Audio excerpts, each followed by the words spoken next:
Boa noite, igreja. Você que tem a sua Bíblia, você pode abri-la no livro de 1 Samuel, capítulo 28.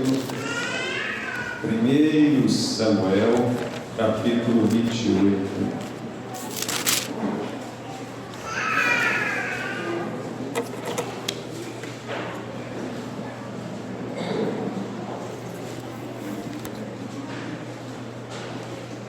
Vamos começar a leitura a partir do verso 4, capítulo 28, versículo 4. Ajuntaram-se os filisteus e vieram acampar-se em Sunem. Ajuntou Saul a todo Israel e se acamparam em Gilboa. Vendo Saul o acampamento dos filisteus, foi tomado de medo e muito se estremeceu o seu coração. Consultou Saul ao Senhor, porém o Senhor não lhe respondeu, nem por sonhos, nem por Urim e nem por profetas. Então disse Saul aos seus servos: apontai-me uma mulher que me seja médium, ou pitonisa, ou feiticeira, para que me encontre com ela e a consulte. Até aí, vamos orar. Senhor nosso Deus, graças te damos pelo bendito momento diante da sua palavra. Peço agora, Senhor, que fale pela boca do seu servo, pelo Espírito Santo. Possamos conhecer um pouco mais da sua vontade, da sua palavra, estudando, Senhor, a sua palavra. Peço pelos irmãos que estão aqui, que o Senhor possa abençoá-los, que o Espírito Santo, Senhor, possa tocar nos seus corações, segundo a necessidade espiritual de cada um. Em nome de Jesus. Amém. Dentro desse livro de Samuel, nós vimos algumas histórias, como, por exemplo, a de Samuel. No momento de muita crise, no momento em que tudo estava dando errado para a nação de Israel, quando cada um fazia o que queria, Samuel ele se levanta como juiz, e o primeiro ato de Samuel é ensinar a palavra de Deus, ou seja, ele leva a palavra de Deus a sério. Depois, o que nós temos? Ele pega e coloca o joelho no chão. Quando ele ensina a palavra de Deus e coloca o joelho no chão, então nós temos que todo Israel acaba sendo salvo das mãos dos filisteus. Deus abençoa a nação, Deus abençoa aquele povo, através da palavra e da oração. E isso passou muitos anos numa situação assim. Aí veio a segunda etapa, que é o envelhecimento de Samuel. E o que o povo faz? Samuel, você está velho, você já não pode ser o juiz que era, e seus filhos, eles são pessoas irresponsáveis, eles não são honestos com os negócios. Tá bom, Samuel fica velho, obrigado, Paulo. Samuel fica velho, os filhos já não são lá aquela coisa, então a culpa tem que ser de Deus. Porque eles chegam em Samuel e dizem: Samuel, nós queremos ser igual às outras nações. Nós queremos um rei que vá diante de nós e lute por nós. É isso que nós falamos na semana passada. Que Israel escolheu, o povo de Deus escolheu o quê? Escolheu ser igual às outras nações. E resultou naquele trágico capítulo 31, que Israel, depois de muitos anos, eles são escravos dos filisteus novamente. Tudo que foi conseguido através da oração e do ensino da palavra de Deus foi perdido quando o povo se distancia de Deus, se distancia da palavra, se distancia da oração, e tudo é perdido. No meio dessa história, a escolha de Samuel com a palavra, a escolha de Samuel com a oração, e a escolha da nação em querer ter um rei igual às outras nações, ou seja, ser igual os ímpios, nós temos a história do rei Saul. E Saul, ele escolhe o quê? Ele escolhe a palavra, a vida independente. Olha, Saul escolhe Saul. A escolha de Saul é o próprio Saul. Porque hoje nós vamos falar, meus irmãos, do egoísmo. Saul nos mostra o fim daqueles que só conseguem enxergar o próprio umbigo, a si próprio. Não abre espaço para que outra pessoa entre na sua vida, não está pronto para isso. Então Saul, ele nos revela essa imagem triste da pessoa egoísta, do amante de si mesmo. Esse é o Saul.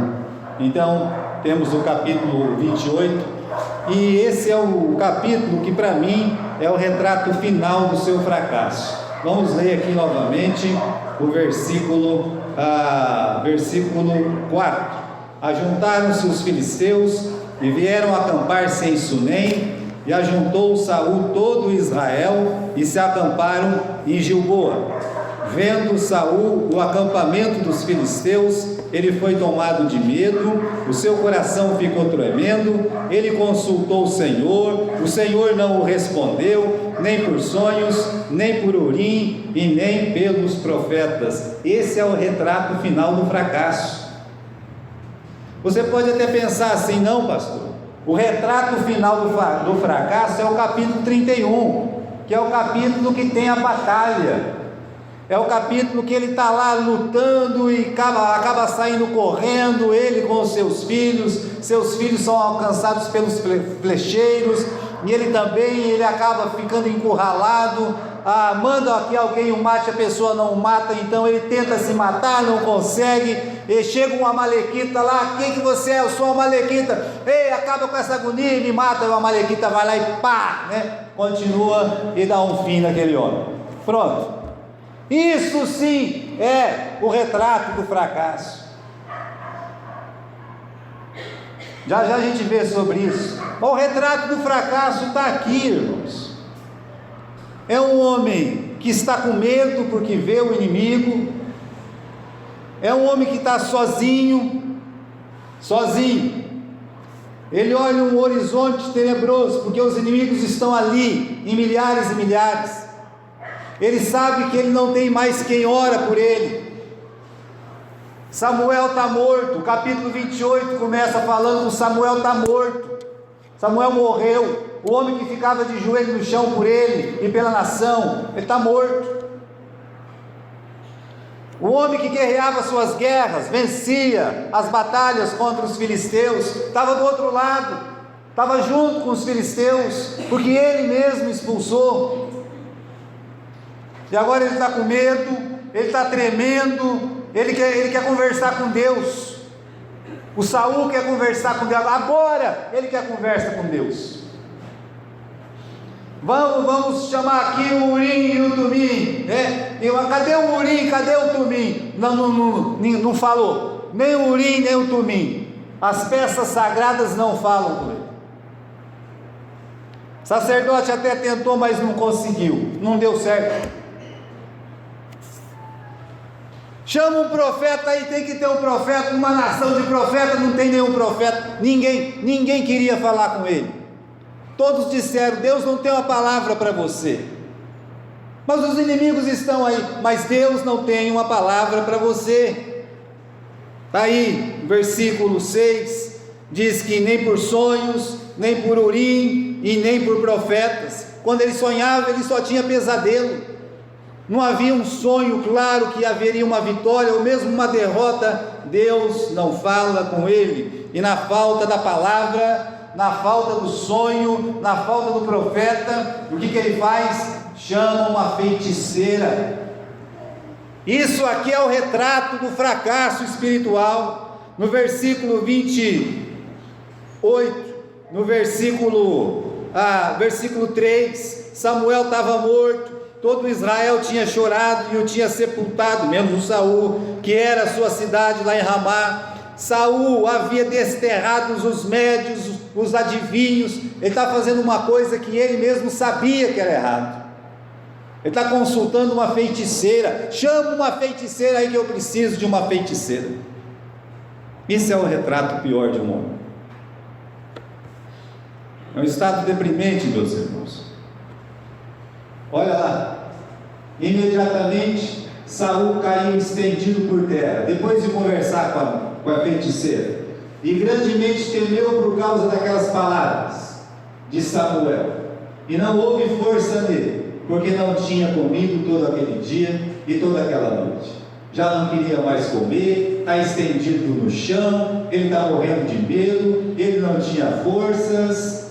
O estado dele é bem pior do que o do 31. No 31 ele morre lutando. 31 é o guerreiro que todas as vezes que foi para a guerra voltou vitorioso. Aquele dia ele não voltou, ele morreu em batalha. E um soldado que morre em batalha é um herói. Então, o capítulo 31 ele é um herói. Davi disse que ele é um herói no capítulo 2 do livro de 2 Samuel. Então, o capítulo 31, apesar de trágico, de resultoso, é um capítulo que mostra ele numa posição melhor. Ele está melhor. Aqui é o retrato do homem sem Deus, é o retrato do homem que se esqueceu de louvar o Senhor, morto espiritualmente, que vive para a sua própria glória, que deseja ser honrado neste mundo, custe o que custar, inclusive a sua fé. E aqui é o capítulo 28 do livro de 1 Samuel. Mostra quem? Mostra um homem derrotado espiritualmente.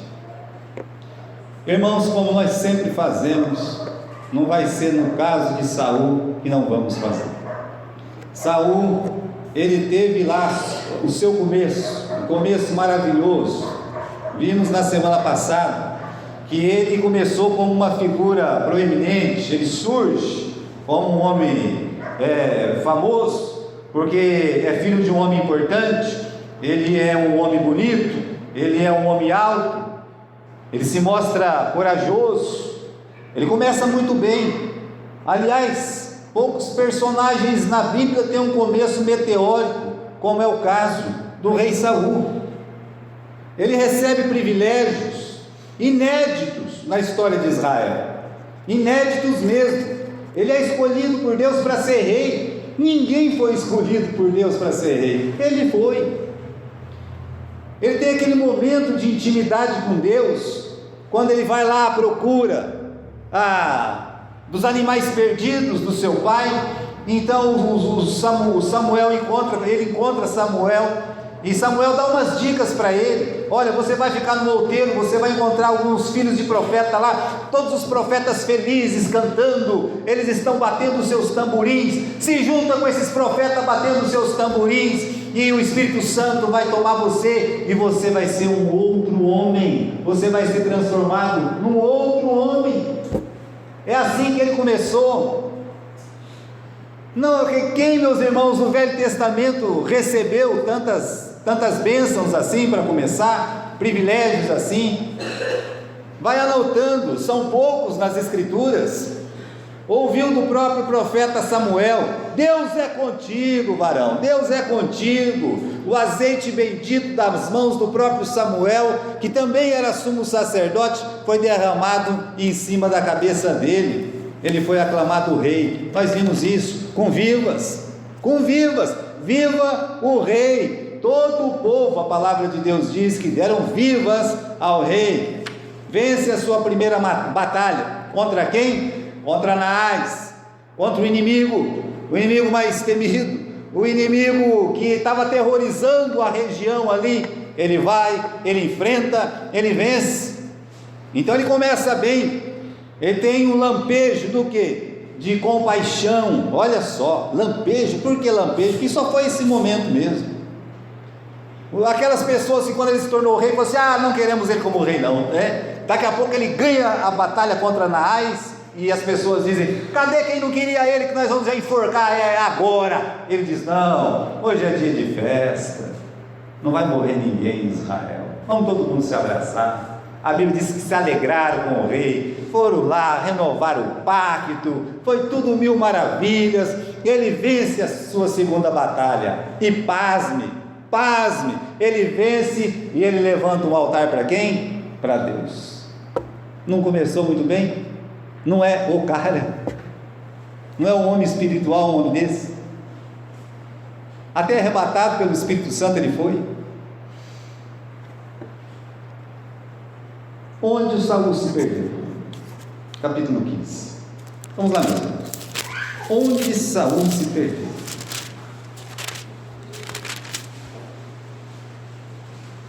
Disse Samuel a Saul: enviou-me o Senhor a ungir-te rei sobre o seu povo, sobre Israel. Atenta agora às palavras do Senhor. Vamos traduzir isso. Ei, Saul, você teve o privilégio de Deus te escolher para ser o rei de Israel. Então, meu filho, presta atenção nas palavras do Senhor. Olha lá, ela é luz para os seus caminhos. Versículo 2: assim diz o Senhor: castigarei Amaleque pelo que fez Israel, ter se oposto a Israel no caminho, quando este subia do Egito. Vai, pois, e fere a Amaleque e destrói totalmente. Destrói totalmente. Será uma palavra forte, às vezes mal interpretada por muitos, mas Deus sabe o que faz. Deus sabia o que estava fazendo contra Amaleque. Um descendente que ficou de Amaleque assinou um decreto, anos depois, para destruir todos os judeus da face da terra. Um só que ficou. E Deus disse: olha, destrói totalmente Amaleque. Essa era a palavra de Deus. Houve uma ordem expressa. E aí Saul vai lá, faz a guerra, vence a guerra. Versículo 9, toma uma decisão. Saul e o povo pouparam Agag, que era o rei, o melhor das ovelhas, dos bois, dos animais, dos cordeiros, o melhor que havia. Não quiseram destruir totalmente, porém toda coisa vil e despreziu destruir. Então eles decidiram. Saul decidiu: isso é desprezível, isso não é desprezível, isso é vil, isso não é vil. E qual foi a palavra de Deus? Destrói totalmente. Agora ele sabe mais do que Deus. Agora quem manda é Saul, não é mais Deus. Saul decide o que é melhor. Saul decide que cumprir a palavra de Deus é fazer o que ele quer e não o que Deus manda. Samuel foi se encontrar com ele. Versículo 13: veio Samuel a Saul e este lhe disse: bendito sejas tu do Senhor, executei as palavras do Senhor. Ele lembrou que Samuel tinha dito: olha, obedece a palavra de Deus, e ele não obedeceu. Mas na cabeça dele, nas contas dele, ele disse: eu, Saul, rei Saul, eu obedeci, eu executei as palavras do Senhor. Ei, rapaz, e que balido é esse? Que mugido é esse? Que barulho é esse aí que está atrás de você? Aí ele decidiu que aquelas coisas que ele deixou, não, isso não é nada não, né? Olha só, versículo 15: de Amaleque os trouxeram, porque o povo poupou o melhor das ovelhas, o melhor dos bois. Isso aqui é para sacrifício para Deus. Então vamos fazer um sacrifício para o Senhor. Então ele agora decide o que é certo, o que é errado, o que pode, o que não pode, mesmo Deus dizendo o que ele devia fazer. Sabe o que Deus disse? No versículo 11 tem o que Deus disse: arrependo-me, disse o Senhor, arrependo-me de haver constituído Saul rei, porquanto deixou de me seguir. Então, se você perguntar onde foi que Saul se perdeu, quando ele deixou de seguir ao Senhor. O próprio Deus está falando: Saul deixou de me seguir. Continue no versículo 11. E ainda ele diz: e não executou as minhas palavras. Deixou de me seguir e não cumpriu. Ele não executou, mas lembra o que ele disse para Samuel? Eu executei as palavras do Senhor.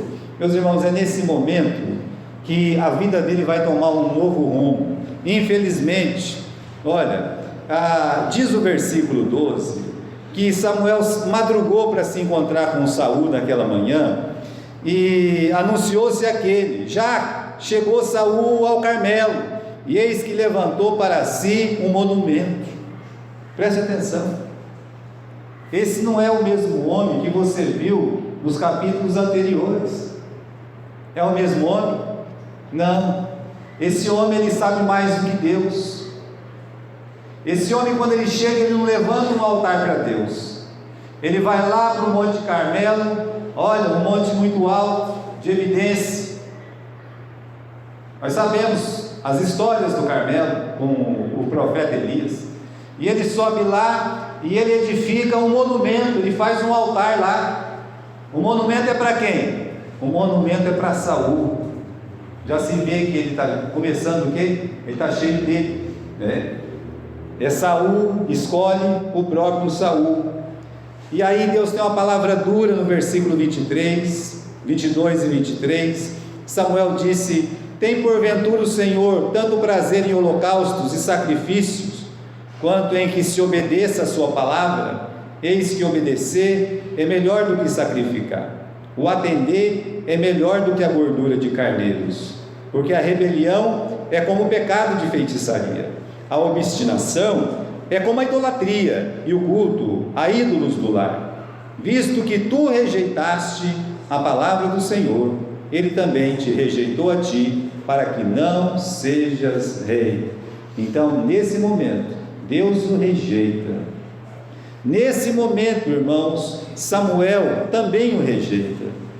Não o rejeita para que ele seja rei, não estava nisso, mas há uma tristeza tão grande, porque diz o versículo versículo 35: nunca mais viu Samuel a Saul até o dia da sua morte. Mas ele tinha pena de Saul. O Senhor se arrependeu de haver feito Saul rei sobre Israel. A preocupação dele é qual? A preocupação de Saul é: eu quero ser honrado. Veja só, apesar dele ser rejeitado por Deus, apesar dele saber que Samuel nunca mais vai ver o seu rosto, ele tem uma palavra para Samuel antes de ir embora. Ele diz assim, versículo 30: então disse Saul: pequei, honra-me diante dos anciãos e diante do meu povo, diante de Israel. Está vendo só? O que ele quer? Ele quer ser honrado. Com todos os defeitos, com todos os problemas, com esse pecado grande de ter desobedecido a palavra de Deus, ainda a preocupação dele é o quê? Honra-me, honra. Eu tenho um monumento que eu acabei de fazer lá no Carmelo. Honra.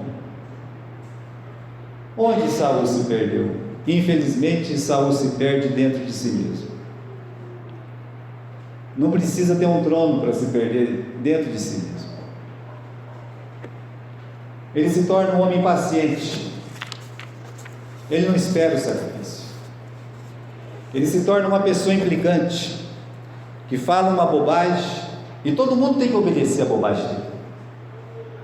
É assim que ele quase leva o seu filho à morte. Ele é impaciente, ele é implicante, ele se enche de si, como a gente viu, vai lá no Monte Carmelo, faz um monumento, escrevendo talvez as façanhas, a vitória naquela grande batalha. E aí, meus irmãos, na continuação aparece Davi mata Golias. E assim que Davi mata Golias, ele pega o Davi, leva o Davi para sua casa, e ali surge o quê? Surge um ciúmes. Ele é tomado de um ciúmes que eu considero mortal. Ele vai continuar com aqueles ciúmes de Davi até a sua morte. Não vai ter fim. É uma perseguição sem fim. Ele tenta matar Davi de todas as formas, pessoalmente, mandando, fazendo ciladas, sabe, armando, querendo casar as filhas dele com Saul para ver com Davi, para ver se o Davi vai numa batalha lá e morre, e não morre. Perseguindo com multidões de soldados para matar o Davi pela floresta, pelas cavernas, pelo deserto, pelas montanhas. Ele não tem sucesso. Davi tem que fugir, mas é os ciúmes que ele tem de Davi. A sua única preocupação neste mundo, meus irmãos, é a sua própria glória. Honra-me diante dos anciãos e diante de todo o povo. É assim. Saul, ele se torna um egoísta, um amante de si mesmo, uma pessoa egoísta. Agora aqui, meus irmãos, prestem bem atenção nessas coisas. Uma pessoa egoísta, ela é incapaz de amar uma outra pessoa. Eu estava dizendo ontem no casamento, eu repito hoje: o egoísta só ama ele próprio. Ele pode até se apaixonar, a paixão dura pouco, mas ele é incapaz de amar. É engraçado que ele não ama ninguém, o egoísta, e ele quer ser amado por todos. Sabia disso? Ele quer ser amado, mas ele não ama. Como uma pessoa que não ama quer ser amado? Se ele dá um presente, é porque quer a aprovação, quer o aplauso. Davi disse que ele vestia aquelas mulheres de Israel com escarlate. É verdade, ele ia lá para as guerras, vencia e trazia o despojo. Mas se essas mulheres resolvem sentar em cima da porteira e cantar: Saul matou milhares, Davi matou 10 milhares, ele não aceita. Eu dei presente para essa mulherada ingrata. Elas estão pensando que elas são o quê? Joga na cara dos seus favorecidos que ele lhes deve. Começou a perseguir o Davi, não conseguiu, ajuntou lá alguns pastores benjamitas, que eram todos da casa de Benjamim, ali da sua própria tribo, e disse: o que está acontecendo? Vocês estão me traindo. Quem é que vai dar esse pasto que eu, como rei, dou para vocês? A posição que vocês têm, o reino que eu, rei Saul, dou para vocês, e vocês não me entregaram Davi ainda? Todo mundo de cabeça baixa, humilhando as pessoas. Egoístas são assim. Se dão presente, é para receber aplauso. Se favorece, é para cobrar ali, num futuro próximo. Na vitória contra Golias, ele pega o herói, ele leva o herói para casa, ele abre a porta da casa. Ele só não abre a porta do coração. A porta da casa dele.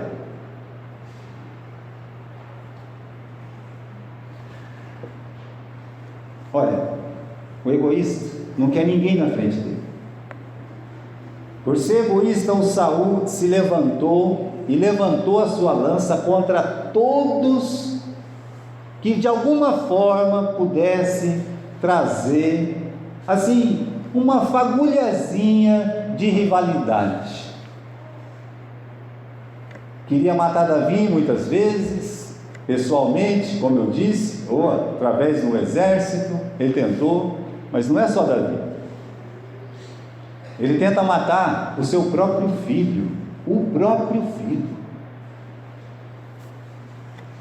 Se Deus não responde, nem por oração, nem por profeta, Deus não quer falar comigo? Chama um macumbeiro aí. Isso é o egoísta. O egoísta sempre tem uma saída. Ele não fica por baixo. Ele só pensa nele. A gente tem que ter cuidado para não nutrir essas coisas, para não ser um egoísta. O egoísta nunca pensa no outro. Ele só pensa nele.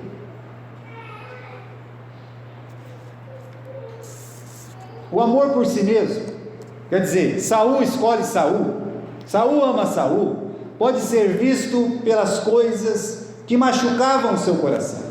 O que machucava o coração de Saul? Bem, quando Deus o rejeitou para ser rei, o coração dele ficou machucado? Não, vem cá, você vai lá comigo sim, rasgando a roupa do profeta, vai, aqui quem manda sou eu. É assim. Não pensa que Deus dizendo: eu te rejeitei como rei. Ele não estava nem aí. Ele não sentiu, o coração dele não ficou machucado.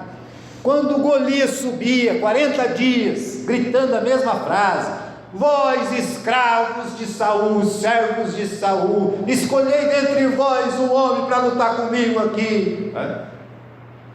Apesar de ser uma afronta e ofender a nação e ofender ele, ainda ele estava por cima. Por quê? Afinal de contas ele tinha muitos servos aí. Querendo ou não, Golias estava elogiando a força dele. Servos de Saul, tá valendo, né?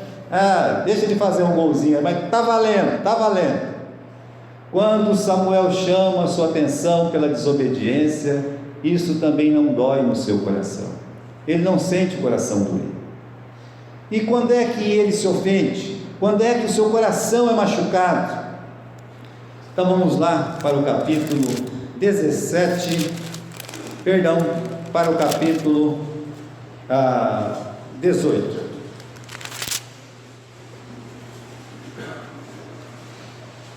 Versículo 6.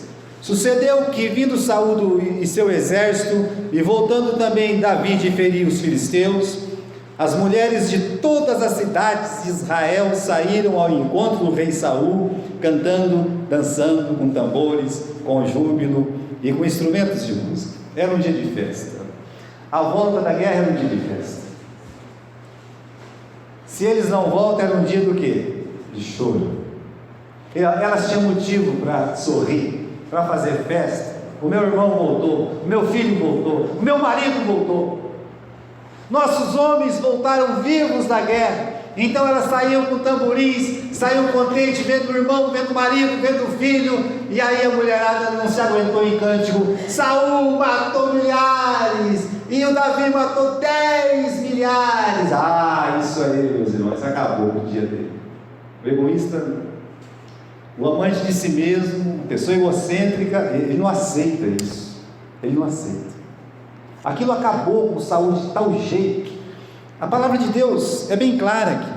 Então Saul se indignou muito com estas palavras e se desagradou em extremo. É uma forma da Bíblia dizer que acabou com ele, se desagradou em extremo. Ou seja, o homem está acabado aqui e disse: 10 milhares deram elas a Davi, a mim somente milhares.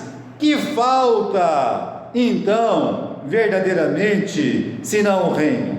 Daquele dia em diante, Saul não via Davi com bons olhos. Acabou. As mulheres recitar essa palavrinha, acabou. Os dias gloriosos de Davi nas batalhas, voltando vivo. Cada vez que Davi voltava vivo, ele se acabava de tristeza. Sabe por quê? Por causa dos ciúmes. Esse é outro problema do egoísta. Ele tem muitos ciúmes, ele tem inveja.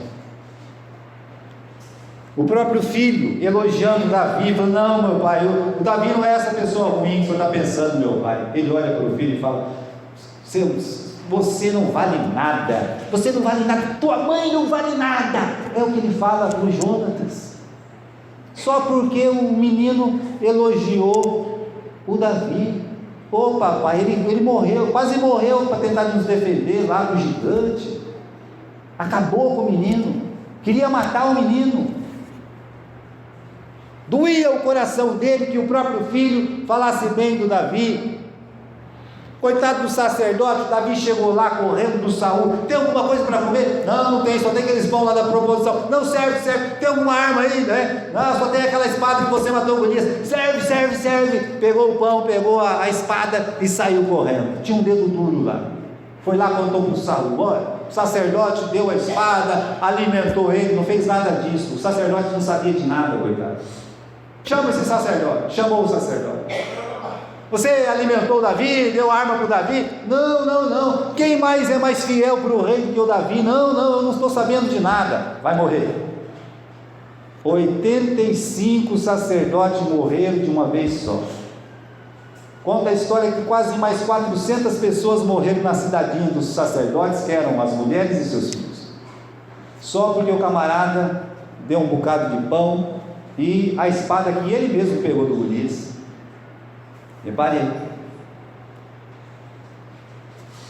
Então o amor por si mesmo pode ser visto pelas coisas que machucavam o seu coração. Quando alguém é elogiado perto de você, o seu coração fica machucado? Você tem esse problema?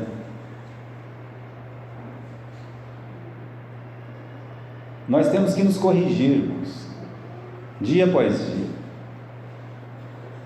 Um funcionário vendo o outro sendo elogiado pode sentir o coração machucado. Um filho ouvindo o elogio do pai e da mãe do outro filho pode se sentir ferido, machucado. Um pastor ouvindo o elogio de outro pastor pode se sentir ferido, machucado. É prova que você ama a si mesmo, pelo menos em algumas áreas. Isso tem que ser trabalhado. Saul tem um coração que não ama, porque é um coração que não cria um espaço para outro. Nós estávamos falando dessa definição ontem. Olha, o Saul, ele não consegue amar Samuel. O Saul não consegue amar Davi. E pior, o Saul ele não consegue amar nem os próprios filhos. Acredite nisso. Samuel gostava muito de Saul. Gostava tanto que no capítulo 15 diz: e nunca mais Samuel viu a Saul. Só que no capítulo 16 Deus tem que pegar a orelha do Samuel e puxar. Por quê? Ei Samuel, por que você está com tanta pena do Saul, sabendo que eu já rejeitei ele para ser rei? Vai ungir lá o filho de Jessé para ser rei. Deus chamou a atenção, falou assim: Samuel, você está tendo muita pena dele, e ele está aprontando poucas e boas. Sabe por quê? Porque Samuel o amava. Samuel tinha pena dele. Samuel não queria o mal dele. E o que ele faz com Samuel? Olha, Samuel, para ungir o Davi, vocês sabem o que ele fez. Ele quase teve que, perder o pescoço. Se ele pega o Samuel ungindo o Davi, o que ele faz? Ele mata o Samuel. Então, no espaço, no coração do Saul, não tem espaço para o profeta que orava por ele todos os dias. O egoísta é assim. Às vezes tem aquela pessoa que ama ele, que é o pai, que é a mãe. Ele não se preocupa não. Ele não quer responder para o pai, para a mãe. Ele não quer conversa, ele não quer nada. A pessoa está lá, às vezes de joelho, orando, pedindo para Deus cuidar, para abençoar. Ele desfaz. Ou pode ser ela, né? Pode ser um jovem, um rapaz, uma moça. Amigos. No coração de Samuel não tem lugar para amar Davi. Meus queridos irmãos, Davi era um menino. Quando ele olhou para aquele rei e disse: meu rei, não fique triste, eu vou lá e eu vou vencer essa batalha, eu vou matar aquele gigante e vou consolar o coração do rei. Não fica triste não, eu vou dar jeito nisso. Olha só, ele era um menino, que amava o seu rei, que admirava o seu rei, que tinha alegria de montar no cavalo e ir junto com o seu rei, que deveria ter sido amado pelo rei. A paga que Davi recebe é o que? É lanças jogadas para atingir o seu peito, ou aquela perseguição que durou quase 10 anos, não adiantou nada. Olha, por 2 vezes Davi poupa a sua vida, ele até verte lágrimas de crocodilo, meu filho Davi, aquela coisa toda. Na outra semana já estava se armando de novo para perseguir o Davi. Olha só, se tem noção. Então no coração de Saul não tem espaço para o profeta que ora por ele, que ama ele, para o menino que luta, batalha, enfrenta os inimigos como herói para defendê-lo. Não tem lugar nem para os filhos. As filhas de Saul são moedas de troca. Ele troca as filhas. Os filhos, o Jonatas, que era o mais velho, ele tentou matar com uma lança, pegou e jogou. Agora eu acerto, errou. O homem ruim de pontaria, era o Saul. Errou. Mas na noite em que ele descobre que ele e os filhos vão morrer, eles estão lá na batalha, pode ser que um pai amoroso olhe e fale: meus filhos vão embora daqui, a coisa vai ficar feia, vão embora, Pois está esquisito, está esquisito. Vai morrer todo mundo. Ele podia pegar pelo menos um e dizer: olha, volta, vamos continuar a nossa descendência. Ele não está nem aí que morra tudo flechado. É assim. É um coração que não ama, porque é um coração que não cria espaço para o outro. Pessoas egoístas não podem amar. Essa é outra coisa que eu estava dizendo ontem, comparando o amor como abrir um espaço dentro do coração para o outro, para ficar lado a lado. Amarás ao teu próximo como a ti mesmo. Para você abrir esse espaço, você tem que sair do centro, você tem que ir do lado, colocar outra pessoa do lado. O exemplo do abraço. Abraço de verdade, né? Não é aquele abraço, não. Abraço. Abraço, o que é abraço? Abraço? Vem cá. Sobe aqui, vai pela escada assim, se ambientar todo, né? Isso. Dá um abraço. Ótimo. Está vendo só? Eu abro um espaço. O que ele faz? Ele abre um espaço. Se um dos dois fechar o braço, não tem abraço. Entendeu? Tem que abrir espaço. Aí tem que olhar para Deus, porque Deus é amor. Deus não precisava do ser humano, não precisava de nada. Ele não só cria um mundo maravilhoso, ele coloca o ser humano lá dentro, como ele abre um espaço dentro do coração dele, nos coloca dentro dele. Deus amou o mundo. Veja, irmãos, se abrir o coração de Deus, vai estar lá o quê? O pecador está lá.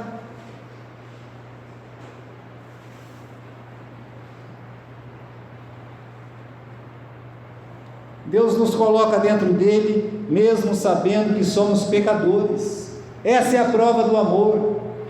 Eu só vou amar uma pessoa que me ama. Isso não é amor. Você tem que escolher amar.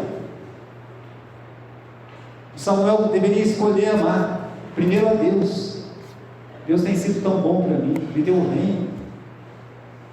Deus tem sido tão bom para mim, já foi 3 lutas, 3 batalhas, 3 vitórias. Eu nem sou tão bom de lança assim. Ele era meio ruim de mira, né? Ele podia dizer: logo eu que sou meio ruimzão de mira. 3 vitórias. Repare, ele deveria amar a Deus e não amou a Deus.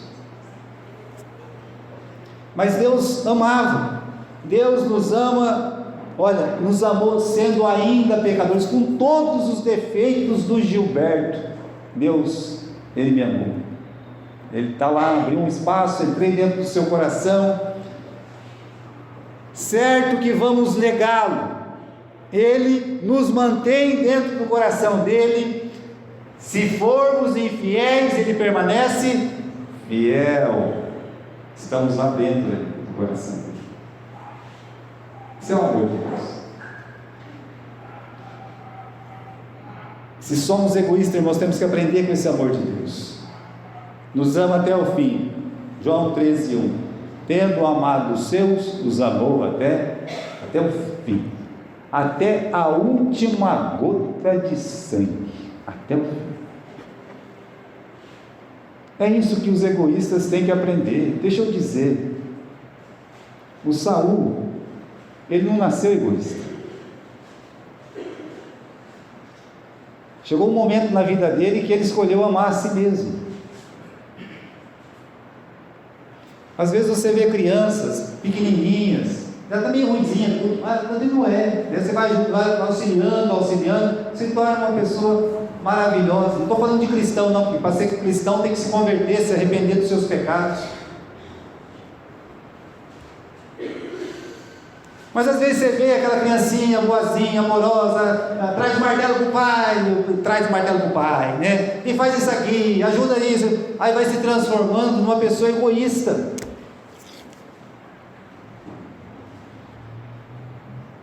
Os egoístas são incapazes de amar.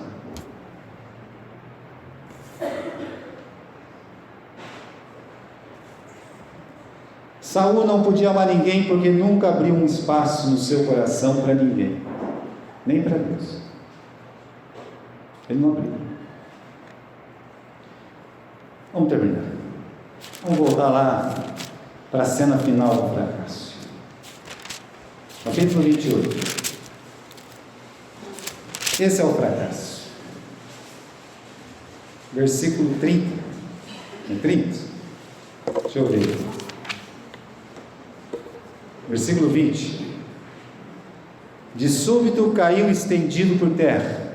Ele não está morto, não, mas ele está caído. Foi tomado de grande medo. Ele é um soldado. Ele é um campeão de batalhas. Ele nunca perdeu uma batalha para os filisteus. Ele estava acostumado a bater naquela gente, não estava acostumado a apanhar. Não era para ter medo.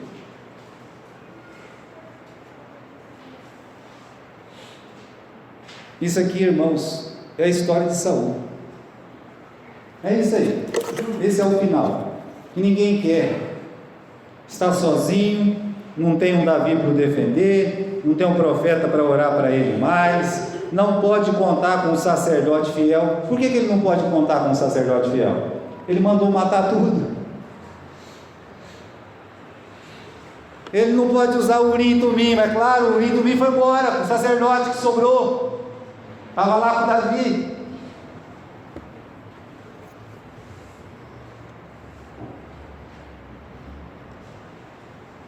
E ele dorme num sonho, só tem pesadelos. O que resta para ele? O diabo.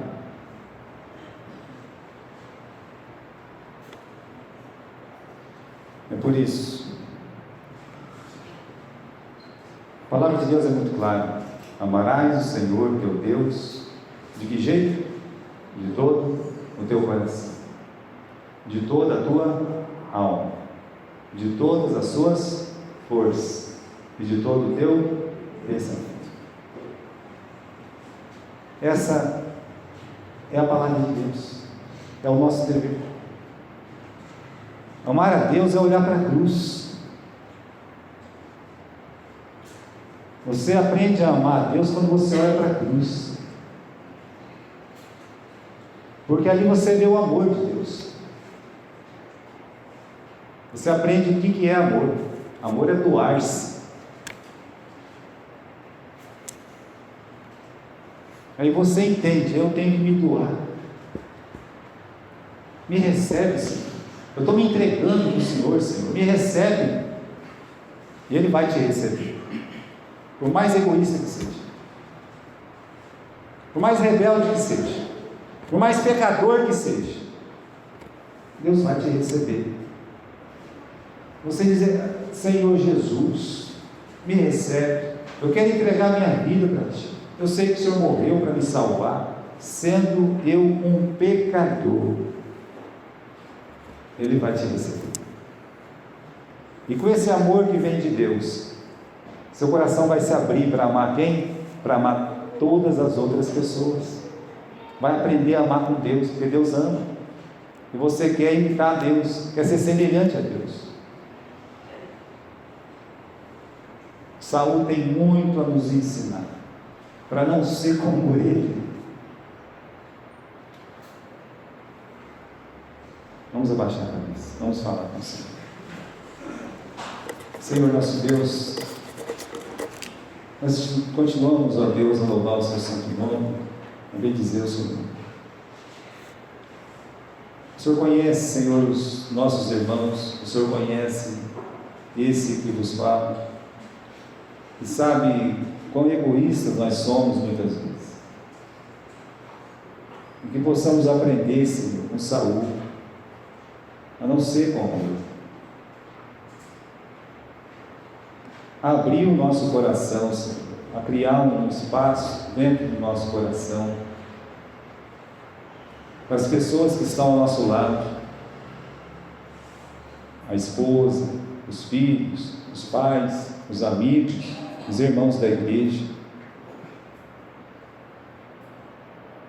Nos ajude a vencer, Senhor, o egoísmo, para que não sejamos amantes de nós mesmos. Nos perdoa, Senhor, e nos ajude. É o que nós lhe pedimos. Em nome de Jesus. Amém.